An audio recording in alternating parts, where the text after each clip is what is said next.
Assalamualaikum warahmatullahi wabarakatuh. Bertemu lagi dengan Mang Amsi dari Syariah Saham. Di video ini kita akan belajar melanjutkan materi yang dari 3 video sebelumnya. Di video pertama kita belajar tentang rasio likuiditas, dilanjutkan dengan rasio solvabilitas, kemudian kemarin yang terbaru di rasio aktivitas. Nah, di video ini kita akan belajar tentang rasio profitabilitas.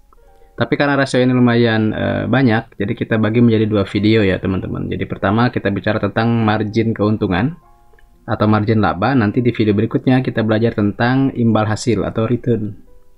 Nah, di akhir kita akan jelaskan juga atau kita akan sebutkan juga 10 saham syariah atau emiten syariah yang memiliki rasio NPM, margin laba bersih, di atas 15%. Jadi pastikan teman-teman menyaksikan video ini sampai akhir. Terima kasih sudah subscribe, like, komen, dan mengaktifkan notifikasi di channel Mang Amsi. Semoga channel ini memberikan sesuatu yang bermanfaat buat teman-teman semuanya. Terima kasih juga sudah follow Instagram mang_amsi dan @syariah saham.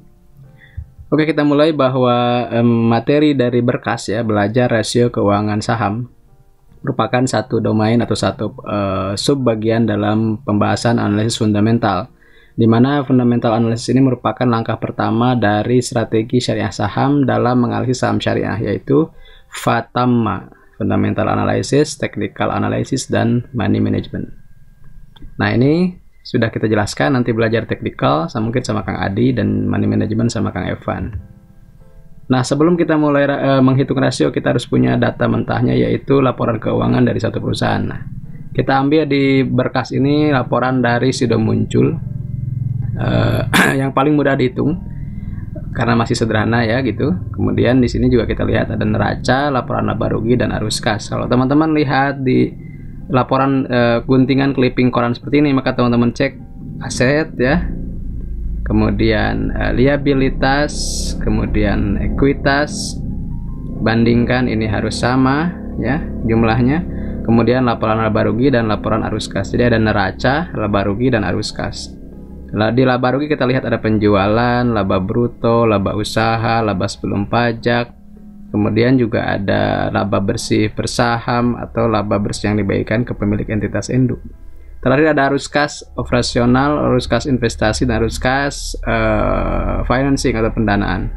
Nanti di akhir ada kas dan secara kas awal dan akhir tahun. Oke. Nah, kemarin juga kita sudah jelaskan likuiditas, solvabilitas, dan aktivitas. Nah, hari ini kita akan belajar tentang profitabilitas. Apa itu rasio profitabilitas? Rasio profitabilitas adalah rasio yang digunakan untuk mengukur kemampuan suatu perusahaan dalam mendapatkan laba. Jadi kata khususnya adalah profit atau laba. Profitabilitas tentang laba dan bagaimana rasionya, begitu dibandingkan dengan penjualan, dibandingkan dengan modal, dibandingkan dengan aset. Maka kita mulai dari yang margin laba dulu. Dikenal ada 3. Pertama GPM, Gross Profit Margin. Yang kedua ada OPM, Operating Profit Margin. Dan yang ketiga ada NPM, Net Profit Margin. Kita akan bahas satu persatu ya teman-teman. Pertama, GPM atau GPM, Gross Profit Margin.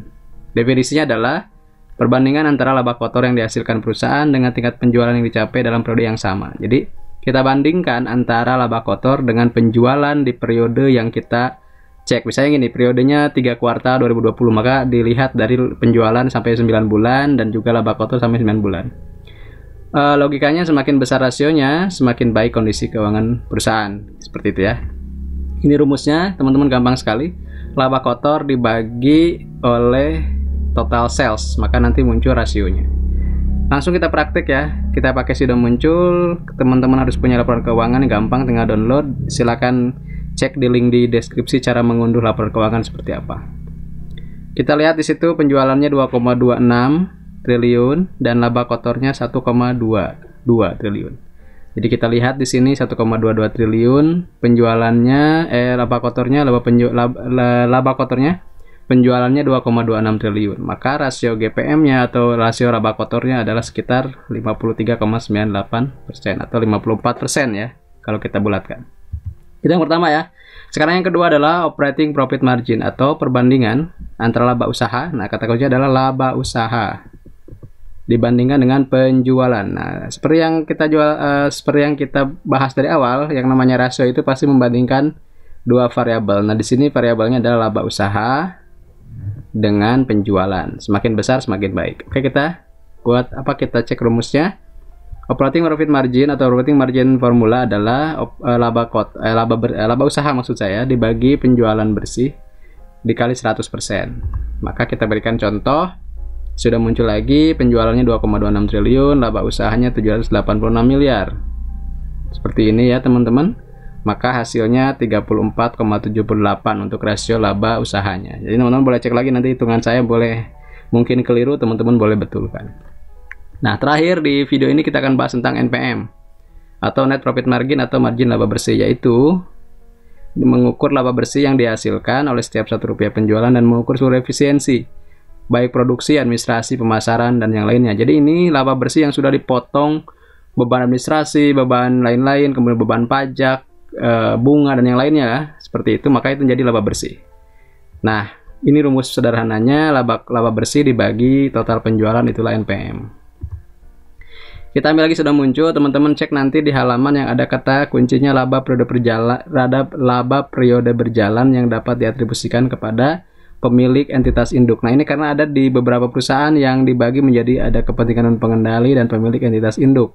Kebetulan untuk sudah muncul ini semuanya masuk atau semuanya laba bersihnya milik dari pemegang saham begitu ya, dan itu jumlahnya 641 miliar. Kita hitung 641 miliar dibagi penjualan tadi, kita sudah cek di bagian sebelumnya 2,26 triliun. Maka rasio laba bersih, margin laba bersihnya sekitar 28,36%. Sampai sini saya yakin teman-teman sudah sedikit paham. Jadi silakan diulang-ulang lagi dari mulai GPM, gross profit margin, kemudian NOPM, operating profit margin, dan terakhir NPM, net profit margin. Margin laba kotor, margin laba operasional, dan margin laba bersih. Terakhir saya ingin menjelaskan tentang top 10 atau 10 besar saham Jakarta Islamic Index 70 yang memiliki rasio NPM-nya paling besar atau di atas sekitar 15%-an. Kita bisa cek. Nah, ini teman-teman ya. Jadi ada paling tinggi adalah Demas, Pradata Lestari, disusul Jaya Real Property, disusul sudah muncul yang tadi kita bahas. Kemudian Ciwi Kimia ya, produsen sinar dunia, kertas, buku, teman-teman anak-anak pasti kenal. Surya Citra SCTV, Linknet, grupnya Lipo, kemudian MNCN Media, Rumah Sakit Mika, Susu Ultramil, dan pengembang properti di Surabaya. Kalau kita kaji, kita lihat angka-angkanya ya. Di atas 15% semua, di sini Pewon juga paling rendah sekitar 20%-an. Dan Demas paling fantastis di angka 46%. Kalau kita kategorikan, ini adalah sektor properti nomor 6 ya. Properti, consumer nomor 5, basic nomor 3, Tekim, kertas ya, ini nomor 9, trade and service. Ini juga nomor 9. Ini nomor 9. Ini nomor 9 juga. Ini nomor 5. Ini nomor 6. Jadi kalau kita kaji dari sini, maka yang dominan NPM-nya bagus itu adalah sektor trade and service ya, ada 4. Disusul properti ya, 1, 2, 3, 7 ya. Kemudian consumer good 2, 9, dan terakhir ada basic. Jadi itu adalah sektor-sektor yang menghasilkan NPM tinggi. Kita bisa cek bahwa juaranya adalah sektor properti ya, mungkin karena bisa jual tanah di atas laba bersihnya, ngambil marginnya gede gitu. Kemudian juga ada consumer goods sudah muncul. Ini juga ada media di sini ya, ada TV, kemudian ada layanan internet, ada TV juga, dan rumah sakit. Oke, itu saja mungkin dari saya. Mudah-mudahan bermanfaat dan memberikan sesuatu yang baru buat teman-teman. Mudah-mudahan bisa dipraktikkan juga. Silakan teman-teman cek, nanti tugas dari saya adalah cek NPM, OPM, dan GPM dari perusahaan yang teman-teman miliki atau teman-teman suka. Nanti tuliskan di komentar, nanti kita bahas ya. Terima kasih, demikian dari saya. Salam investasi amanah, berkah berlimpah. Saya Ma'amsi dari Syariah Saham. Assalamualaikum warahmatullahi wabarakatuh.